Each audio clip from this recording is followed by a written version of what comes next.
At the start of the movie, we are shown Nikki in a restaurant where he was met by Jess, a beautiful lady who asks that he pretends to be her boyfriend. They spend the evening together and then move to have sex in her room.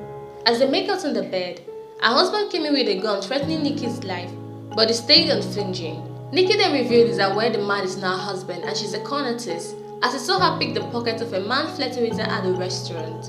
After the failed operation, Nikki follows Jess as she leaves and convinces her to have a drink with him. As they sit for drinks, he tells her how his father shot his grandfather in a standoff, explaining the Toledo panic button tactic, in which you shoot your partner to show your loyalty to an enemy, so as not to lose focus in combat. Dazzled by his expertise in crime, she requested he teaches her his skills, even offering to pay, so he took her out and displayed his great skills in pickpocketing, which amazes her. Convinced she needed him as a mentor, she went to New Orleans to meet him and asked that she be his student, as she found that he's from a family of great con artists. He took her in as an intern and introduced her to Farhad and Horst, his teammates.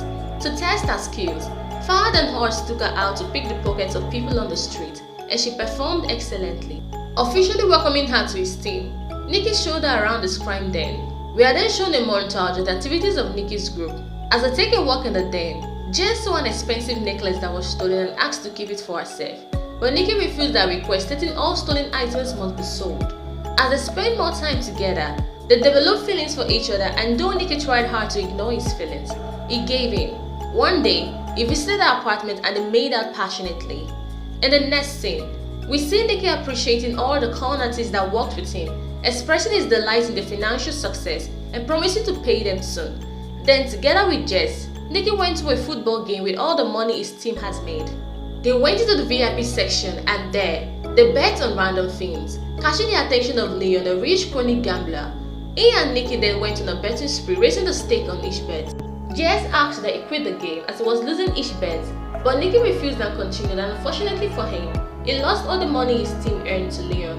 After losing all the money, Jess, who had had enough, asked that they leave, but Nikki refused and asked Leon to pick any player or not of the field, and says that Jess would get the number he picked, to which he agreed. Though scared and reluctant at first, Nikki convinced Jess to do it. She scans the field and sees Farhad wearing jersey number 55 and realizes it's another con. She calls her the number 55 and it matches Leon's choice of number. The picture impressed Leon so much that he gave them all their money graciously. In the car, as they set to leave, Jess, who is still shaken by the experience, asks why Nikki was so convinced his plan to take all of Leon's money will work. There, he revealed that he and Farhad had been programming Leon to pick the number 55 since he arrived, with subtle subconscious prompt throughout his day. Dazzled by his intelligence, Jess kissed Nikki, but he leaves her in the car with a share of the money from the operation. Jess cries as a limo drives us to the airport, and Nikki enters another waiting car. 3 years later, we are shown Nikki in a meeting with Motorsport team owner Raphael. Raphael, wanting to beat a team headed by a rich businessman McElwain in a race championship, asked Nikki to pretend to be a dissatisfied technician on his team, willing to sell Raphael's custom fuel, but instead he would sell McElwain a bogus version which would slow their car down during the race.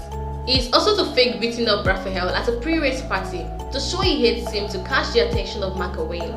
At the pre-race party, Nikki runs into Jess, who is now Raphael's girlfriend, and his love for her was rekindled. As planned, Nikki then had a fake fight with Raphael in public and was thrown out of the party. He was then recruited by McElwain to provide Raphael's race car fuel for 3 million euros. Still in love with Jess, Nikki began pursuing her again, but she was no longer interested as she now had Raphael in her life. To persuade her to take him back, he sent Farhad to her with the necklace she loved at the beginning of the movie in his crime den, hoping to turn her heart to him, but it failed as she leaves him. A drunk and rejected Nikki arrived home that night to find a sad-looking Jess at his door, and they had a romantic moment in his room. The next day, the head of Raphael's security entourage, Owens, who is suspicious of Nikki, came to Nikki's room and searched around his room, narrowly missing catching Jess with him. We are then shown a montage of Nikki selling the original custom fuel to not only McElwain but other teams. Nikki came back to Jess and they attempted to return to the US together. However, they were caught by Raphael's men and taken to his garage. Jess is tied up and her mouth is taped shut, whilst Nikki is given a beating. Yeah, we get to know that Nikki sold the original fuel instead of the bogus version as promised to not only McElwain but to the other Motorsport team.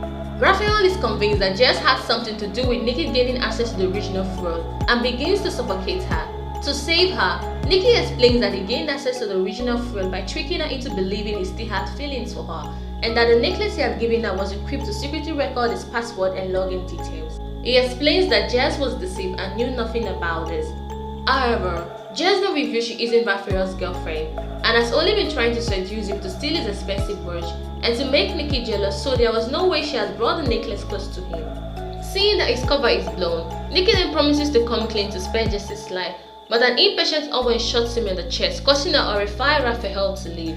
It is then revealed that Owens is Nikki's father and that he avoided any major arteries. He explained that he employed the Toledo panic button tactic. Owens then tapes up Nikki's wound and draws excess blood out of his son's chest with a plunger so that he can breathe. They then flee the scene. Before he drops them off, he reveals to Nikki that he left him on the street during the poker deal because he got a gun pulled on him, and all he could think about then was Nikki. Owen then leaves with all the money Nikki got from selling Raphael's custom fuel, as a reminder of the consequence of losing focus on an operation. As they walk to the hospital, Nikki notices that Jess snatched Raphael's expensive watch before he left the garage, and a smiling Nikki and Jess walk towards the hospital entrance together. Subscribe for more videos like this, leave a comment behind and pound the notification icon.